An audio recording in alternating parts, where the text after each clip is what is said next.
हाय दोस्तों। आज मैं एक बात सोच रहा था और मैं वही बात आप सब लोगों के पास शेयर करना चाहता हूँ।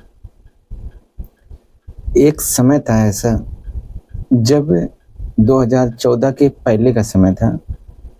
उस समय कभी अखिलेश की सरकार आती थी, कभी मायावती की सरकार आती थी, कभी राहुल की सरकार आती थी। तो ऐसे उस समय भी 4 शाखाएँ थीं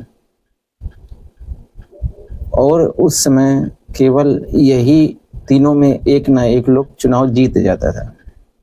जब मैंने बहुत सोचा, सोचने के बाद मैंने एक चीज़ डिसाइड की कि अगर 2014 से जितना पहले अपना देश शिक्षित था और जितना लोग काम करते थे और जितना आय के हिसाब से बजट अच्छा था, 2014 के बाद में इतना बुरा हाल हुआ है सरकार का कि मेरी समझ में नहीं आता।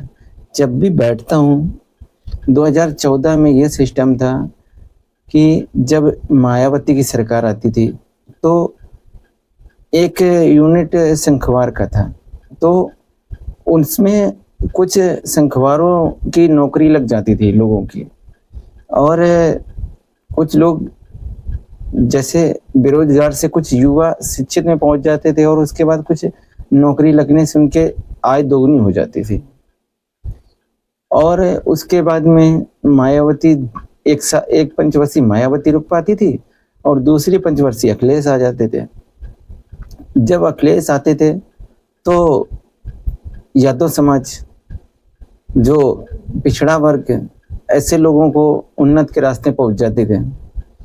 तो ऐसे इन लोगों का सिस्टम बढ़िया चल रहा था और उसके बाद में जो नौकरियां लगती थी वो यादव समाज, पिछड़ी समाज, ऐसे लोगों की नौकरियां सपा सरकार में लग जाती थी और ऐसे कुछ केस होते थे जो सपा की सरकार में बहाल जो हुआ होते थे वो सब क्लियर कर दिए जाते थे।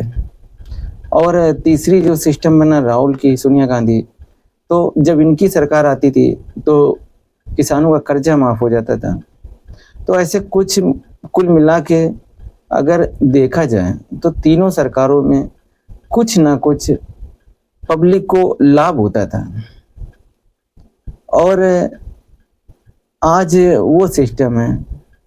और उस समय की एक बात मैं और करूँगा, उस समय जो टीवी एंकर होते थे, न्यूज लोग, तो ये लोग सरकार की न्यूज नहीं दिखाते थे।